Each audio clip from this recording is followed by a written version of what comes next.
Nah, saudara-saudara yang diberkati oleh Tuhan, Shalom, selamat pagi.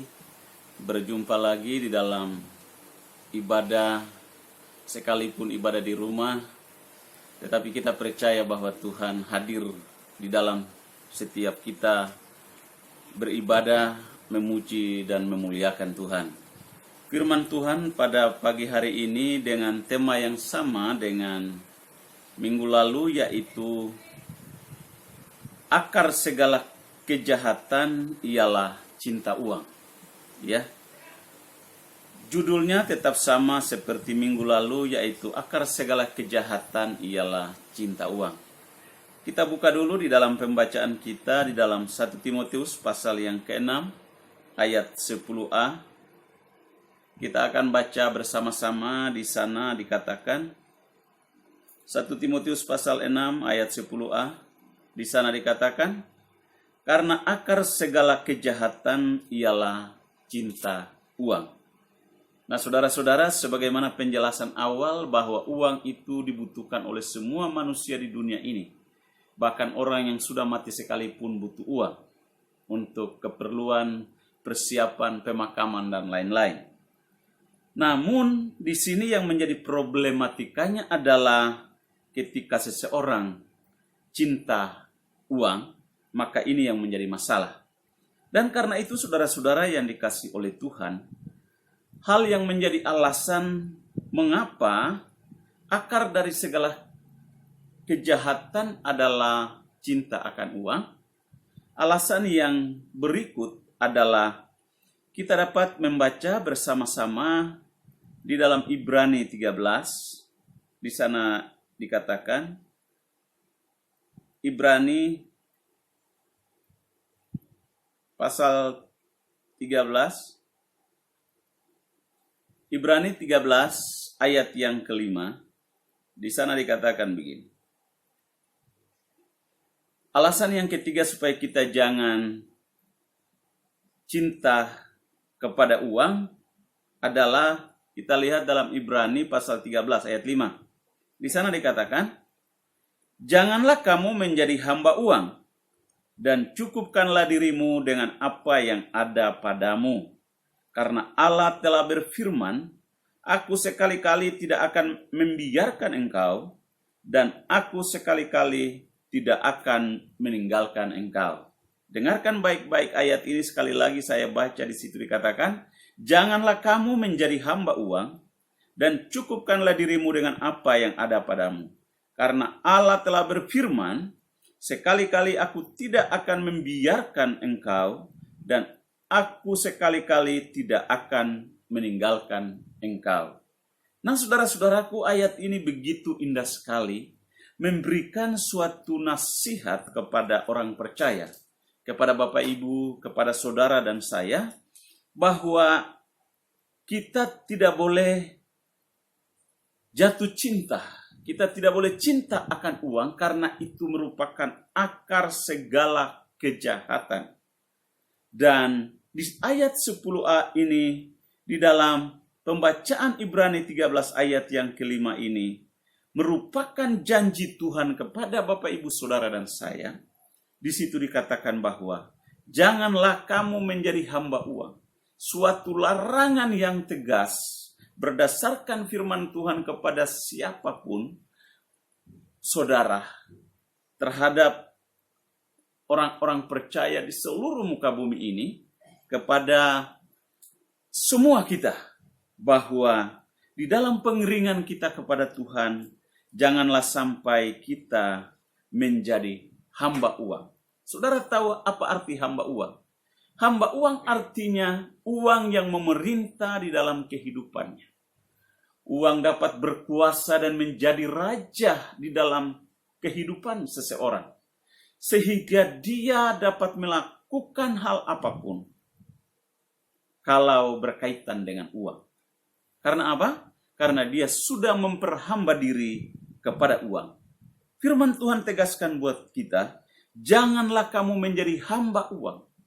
Ada begitu banyak orang yang oleh karena menjadi hamba uang, sehingga mereka dapat menghalalkan segala cara untuk mendapatkan uang.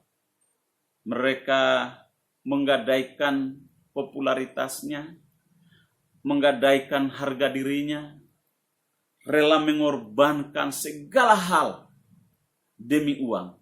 Karena apa? Karena orang tersebut menjadi hamba uang. Bukan berarti bahwa kita ini tidak perlu uang. Kita perlu uang, tapi jangan sampai kita menjadi hamba uang. Karena itu di dalam ayat selanjutnya dikatakan, cukupkanlah dirimu dengan apa yang ada padamu. Seberapa banyak uang yang saudara miliki, entah banyak, entah sedikit. Tapi firman Tuhan katakan, cukupkanlah dirimu dengan apa yang ada padamu. Nah saudara-saudara, orang kaya uangnya pasti banyak. Dan itu mereka pergunakan untuk berusaha untuk memanage dengan baik untuk keperluan, kebutuhan, dan semua operasional kehidupan mereka. Dan begitu juga dengan orang yang tidak banyak uang. Tetapi firman Tuhan katakan, cukupkanlah dirimu dengan apa yang ada padamu. Jangan sampai oleh karena kita kurang uang, oleh karena uang kita tidak banyak, lalu kita mulai memperhambakan diri kepada uang, sehingga uang menjadi raja dalam kehidupan kekristenan kita. Menjadi raja dalam kehidupan kita sebagai orang percaya, sehingga kita menjadi orang-orang yang serakah. Kita menjadi orang-orang yang tamak. Kita menjadi orang-orang yang tidak adil. Orang-orang yang dapat melakukan segala hal, menghalalkan segala cara, hanya karena demi uang. Berhati-hati saudara. Nah, di sini dikatakan bahwa karena Allah telah berfirman, aku sekali-kali tidak akan membiarkan engkau, dan aku sekali-kali tidak akan meninggalkan engkau. Firman Tuhan ini merupakan janji Tuhan yang luar biasa buat kita. Bahwa Tuhan sekali-kali tidak akan membiarkan saya, tidak akan membiarkan saudara. Tidak akan meninggalkan saya dan tidak akan meninggalkan saudara. Dan karena itu apa yang saudara punya, saudara berusaha untuk mencukupkan diri dengan apa yang ada pada saudara. Kadang begitu kebutuhan kita, katakanlah kebutuhan kita, kita sudah tahu tentang kebutuhan kita. Tapi kadang-kadang karena timbul keinginan yang melampaui kebutuhan kita, sehingga yang kita lakukan bukanlah kebutuhan, yang kita belanjakan, yang kita beli bukanlah kebutuhan, tetapi adalah keinginan, sehingga keuangan bisa menjadi tekor. Kenapa? Karena tidak bisa membedakan antara kebutuhan dan keinginan. Ketika seseorang mulai mengikuti keinginannya, maka lama-kelamaan dia tidak bisa memanage keuangan dalam rumah tangga, dalam keluarganya, dalam kehidupan pribadinya, sehingga lama-kelamaan dia bisa menjadi hamba uang. Uang bisa menjadi raja di dalam kehidupannya. Dan uang adalah segala-galanya bagi dia. Karena itu saudara-saudara yang dikasihi oleh Tuhan, kita membaca satu ayat lagi di dalam Matius. Di dalam Matius pasal 6 ayat 24 dan di dalam Lukas pasal 16 ayat 13. Kalau di dalam Matius pasal 6 ayat 24, nanti Bapak Ibu Saudara baca di rumah.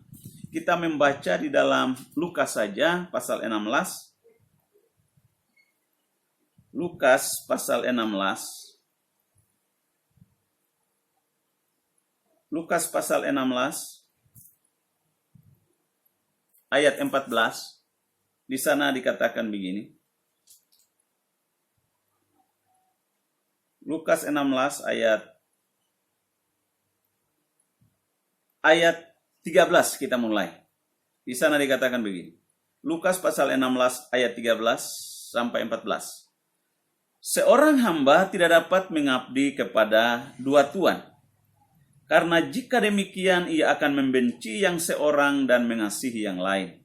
Atau ia akan setia kepada seorang dan tidak mengindahkan yang lain. Kamu tidak dapat mengabdi kepada Allah dan kepada Mamon. Ayat 14.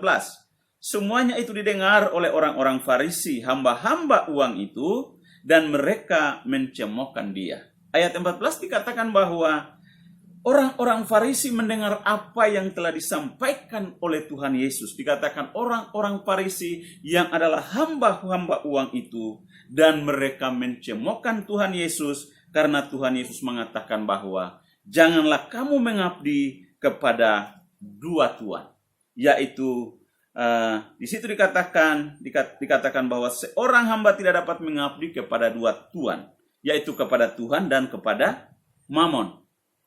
Nah, saudara-saudara yang dikasihi oleh Tuhan, kata Mamon itu sendiri berasal dari bahasa Aram.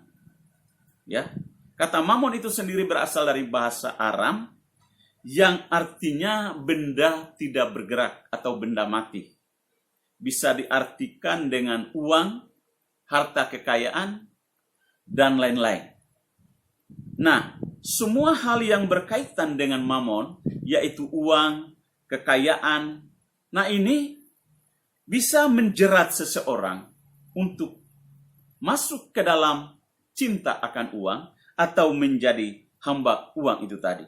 Sehingga seseorang dia bisa mengabdi kepada Tuhan atau percaya kepada Tuhan, tapi juga percaya atau mempercayakan diri kepada Mamon tadi atau uang tadi. Nah, itulah sebabnya Tuhan Yesus menegaskan hal ini kepada orang-orang yang mendengarkan pengajarannya.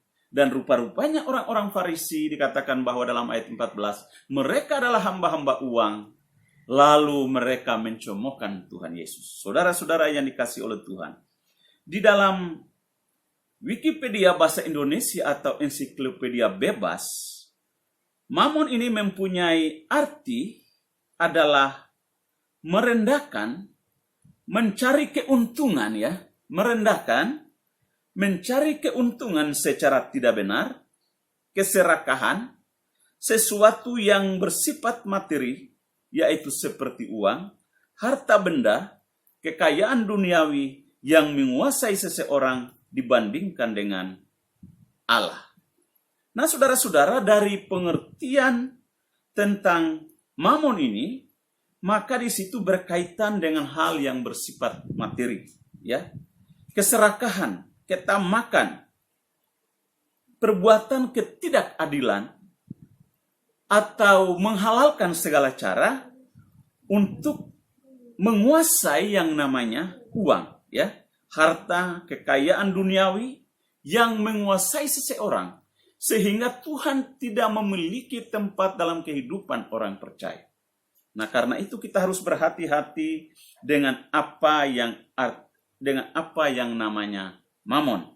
Mamon bukan hanya uang saja, tapi Mamon berkaitan dengan harta benda atau benda mati yang tidak bergerak.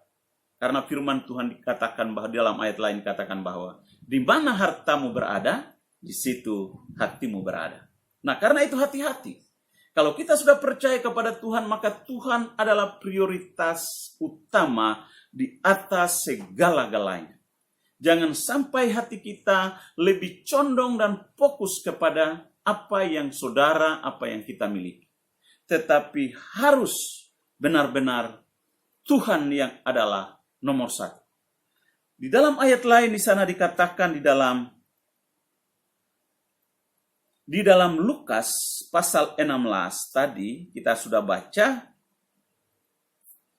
Lukas 16 ayat 14, di situ dikatakan, semuanya itu didengar oleh orang-orang Farisi, hamba-hamba uang itu, dan mereka mencemoohkan dia. Mereka kesal. Nah, kadang-kadang juga mungkin orang percaya atau anak-anak Tuhan, mungkin saudara mendengar firman ini saudara merasa kesal. Saudara merasa marah. Mungkin oleh karena firman itu membebat hati saudara. Tetapi percayalah, setiap firman yang menegur saudara berarti itu merupakan berkat bagi saudara untuk saudara memperbaiki kehidupan saudara. Apakah Mamon yang menjadi prioritas dalam kehidupan saudara? Ataukah Tuhan? Apakah saudara mengabdi kepada Mamon atau mengabdi kepada Tuhan? Ataukah saudara mengabdi kepada dua tuan, yaitu Tuhan dan Mamon? Firman Tuhan katakan, jangan mengabdi kepada dua tuan. Cukup kita percaya kepada Tuhan. Harta dan kekayaan, semua benda yang tidak bergerak atau benda mati tersebut. Kalau Bapak Ibu Saudara miliki, pakai itu untuk kemuliaan nama Tuhan. Saudara-saudara yang dikasihi oleh Tuhan, di dalam ayat lain di situ dikatakan bahwa ikatlah persahabatan dengan menggunakan mamon. Ikatlah persahabatan ini merupakan suatu arti yang sangat dalam. Bukan sebatas teman biasa, tetapi merupakan suatu sahabat yang sangat dekat. Artinya mamon atau uang itu kita boleh cari, kita boleh dapat untuk apa? Untuk kita pergunakan, memanage kehidupan kita, untuk kebutuhan kita, untuk keperluan kita, dan kita memuliakan Tuhan. Dengan harta itu kita pergunakan untuk kemuliaan bagi Tuhan. Dengan uang itu kita pergunakan bagi kemuliaan nama Tuhan. Jangan sampai uang itu atau harta itu, kekayaan itu menjadi tuan atau Tuhan dalam kehidupan saudara. Ini yang jadi masalah. Karena itu saudara-saudara yang diberkati oleh Tuhan Yesus Kristus, kiranya renungan firman Tuhan ini menjadi suatu pembelajaran dalam kehidupan saudara. Hari ini, saudara dengar, saudara belajar kalau selama ini saudara mentuhankan uang atau harta dan kekayaan lebih daripada Tuhan. Lebih daripada Tuhan. Saudara bertobat, saudara berubah untuk memperbaiki kehidupan saudara.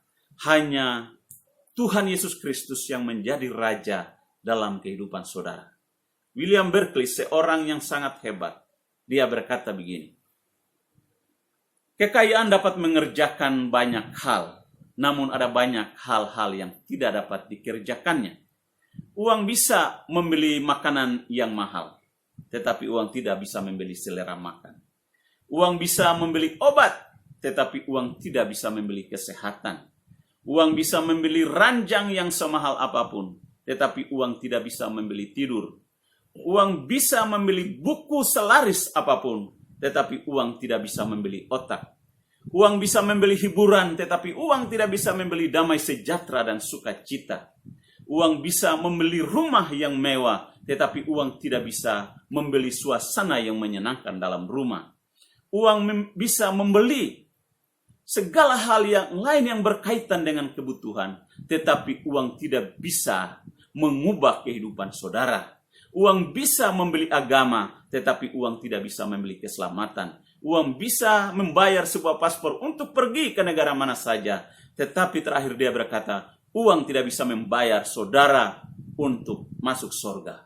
Hanya Tuhan Yesus Kristus, jaminan satu-satunya untuk saudara memperoleh keselamatan, masuk ke dalam kerajaan Allah. Karena itu saudara-saudaraku yang dikasihi oleh Tuhan, berdasarkan firman Tuhan pada pagi hari ini, mari kita evaluasi kehidupan kerohanian kita. Jikalau saudara sudah menjadi orang Kristen sekian tahun, sekian lama, tetapi kalau saudara menghambakan diri kepada uang, hari ini bertobat. Jangan memperhamba diri kepada uang, tetapi saudara, uang itu perlu. Pergunakan uang itu untuk keperluan kebutuhan saudara. Kalau lebih saudara pergunakan untuk pekerjaan Tuhan, untuk orang-orang yang membutuhkan, untuk orang-orang yang lemah, untuk orang-orang yang termarginalkan. Saudara salurkan untuk pekerjaan Tuhan, untuk penginjilan. Berkenan kepada Tuhan. Daripada saudara mentuhankan uang. Firman Tuhan katakan, saudara ada dalam keadaan bahaya. Lebih bahaya daripada virus corona, daripada virus COVID-19. Yang bukan hanya membunuh tubuh saudara, tetapi juga membunuh jiwa saudara. Nanti satu ketika, saudara akan menderita di dalam api neraka. Oleh karena itu, mari renungkan firman Tuhan ini. Dalam nama Yesus, Tuhan Yesus memberkati.